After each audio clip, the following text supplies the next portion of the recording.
Mrs. Jessie Bain holds a doctor's degree from Columbia University, a master's degree from Texas University, and a bachelor's degree from Southwest Texas University. Well, just recently, she had to learn to read and write all over again. This time, she was learning Braille. Several years ago, she began losing her sight and today can see only a blur in strong light. At 81, she enrolled in a special course at Columbia University. The university hailed this as quite an accomplishment for a person of her age. She was the oldest person to learn to read Braille. She told me it was very difficult. For me, it was terrible. It was just, I would a great many times I never cried in my life. I'm no crier. And I would put my head down on a table and sob that I couldn't do it. Husband say, you can. And I'd go off and we'd do something else. I'd come back and I'd try again. And I started. I'd never touched Braille. I knew no one that had ever touched it. And I had a time with the ABCs. She also has a writer board that enables her to write in longhand. Mrs. Bain, or Dr. Bain, if you please, was a teacher in the San Antonio Independent School District for 39 years. She was teaching at Lanier High School before retiring in 1968.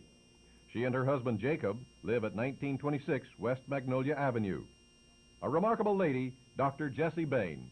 Paul Schaefer, News Center 4.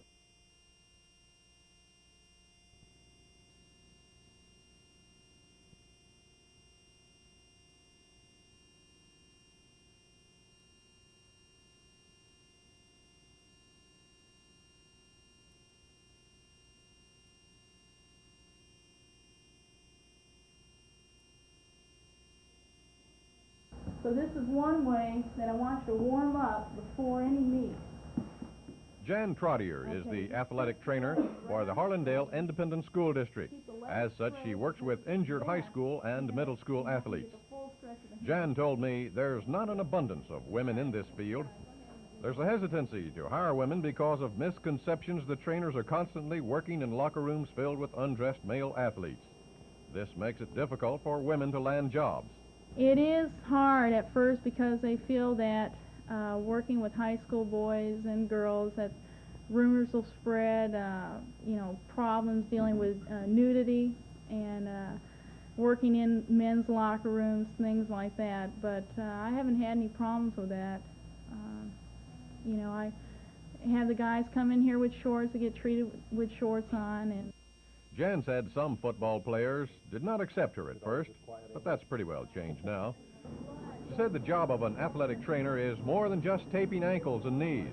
Her qualifications include a master's degree. You have to know your medicine, you have to know the anatomy, and there's initial evaluations of sports injuries on the field in a football game. Usually, if you're lucky, you'll have a team physician there. If you're not, then the trainer does all of it. An Army Reserve Second Lieutenant Jan works during the summer months with the U.S. Modern Pentathlon team at Fort Sam Houston. Paul Schaefer, News Center 4.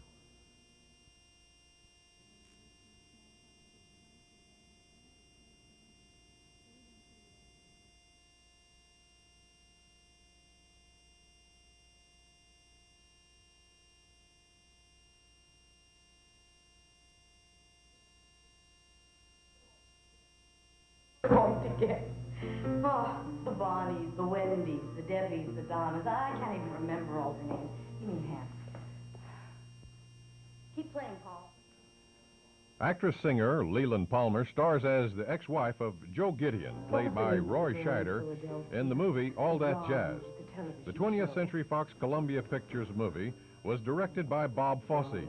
The story concerns a man who is hard-driven. He's a choreographer and director and suffers a severe heart attack. Leland Palmer told me she realized she, too, was driving herself too much.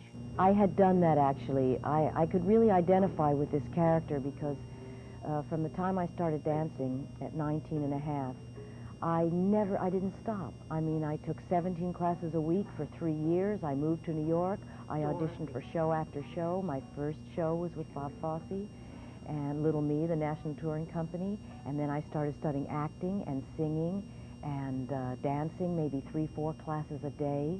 And I just sort of finally just threw up my hands and was feeling quite crazy, really, and sort of ill, and I just didn't feel right about my life, and I took a real long vacation. She said she learned a lot during that vacation. Upon returning to work, she did depart in all that jazz. Paul Schaefer, News Center 4. Can't remember.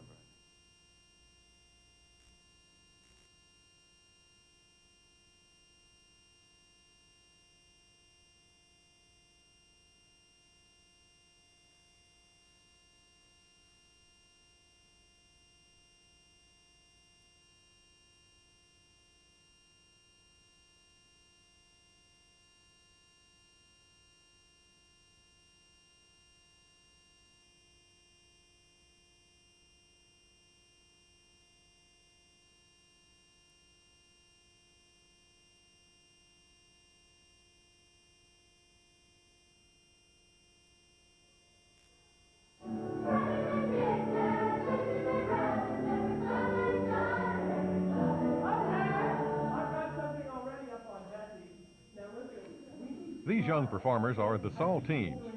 They're in rehearsal for their latest production, Free to Be Me. The Saltines is a younger version of Salt, the San Antonio Little Theater.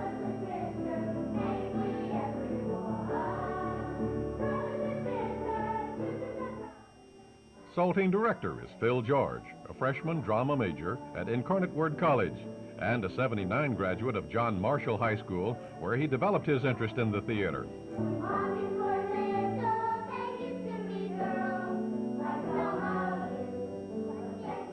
I asked Phil how Saltines get to be Saltines.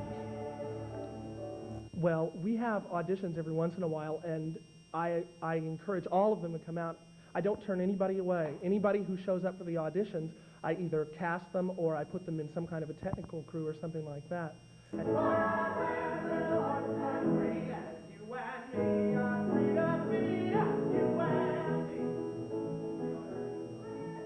Their current production opened to a full house Saturday in the Cellar Theater at San Antonio Little Theater in San Pedro Park, and it will play each Saturday afternoon through the 12th of April, longer if necessary.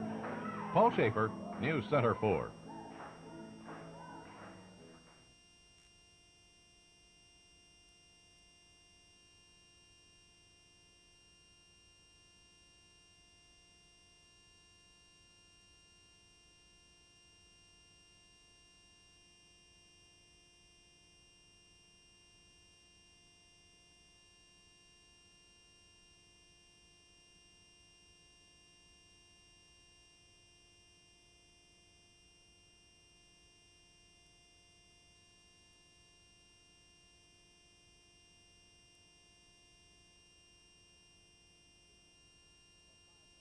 Wrong.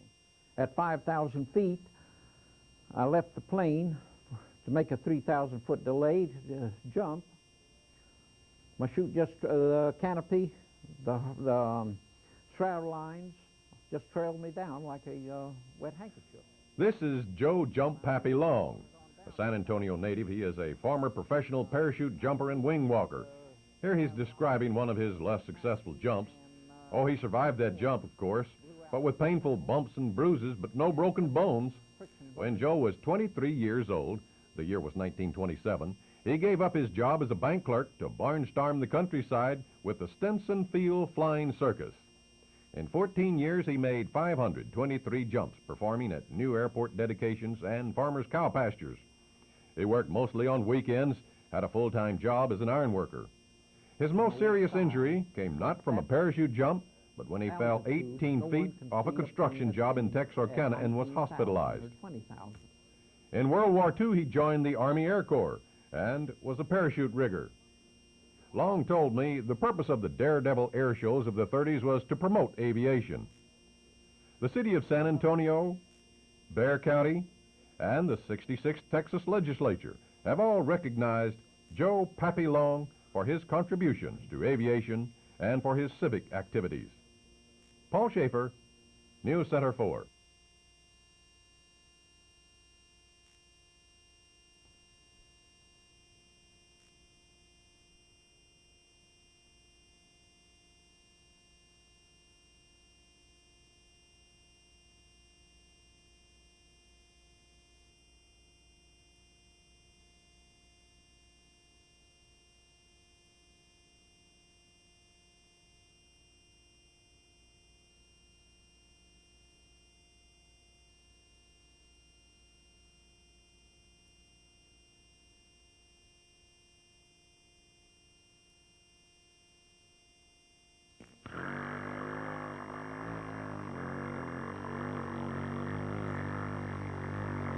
What you see here is not an attractive Easter bonnet.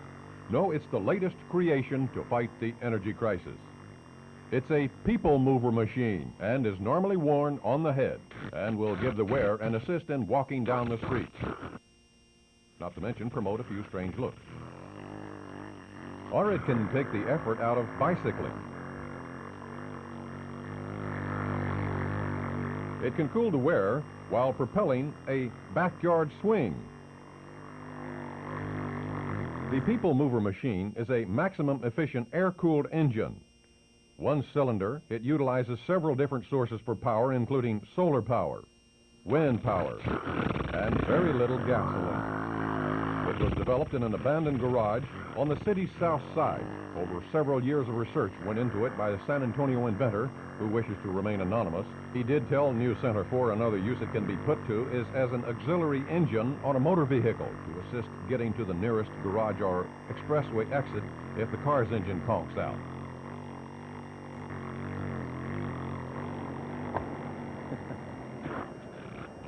It's just about impossible to say when this will be manufactured for public use. We could probably safely say they'll never, since after all today is April Fool's Day. Paul Schaefer, News Center 4.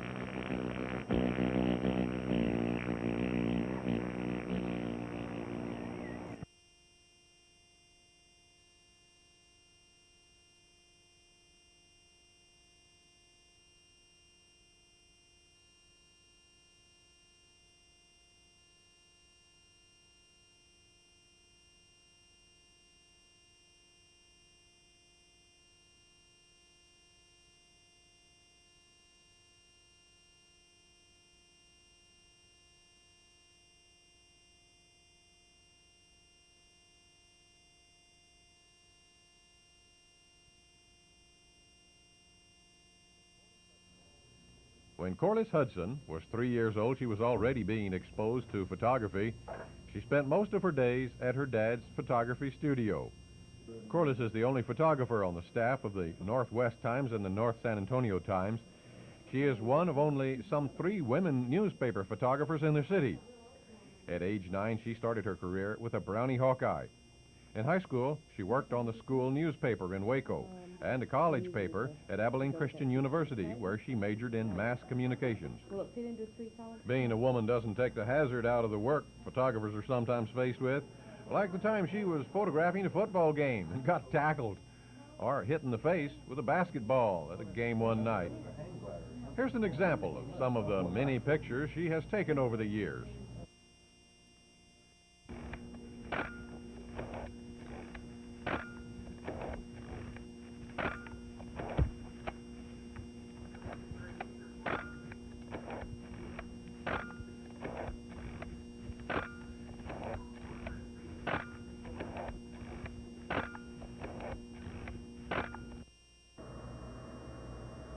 Corliss Hudson, woman newspaper photographer.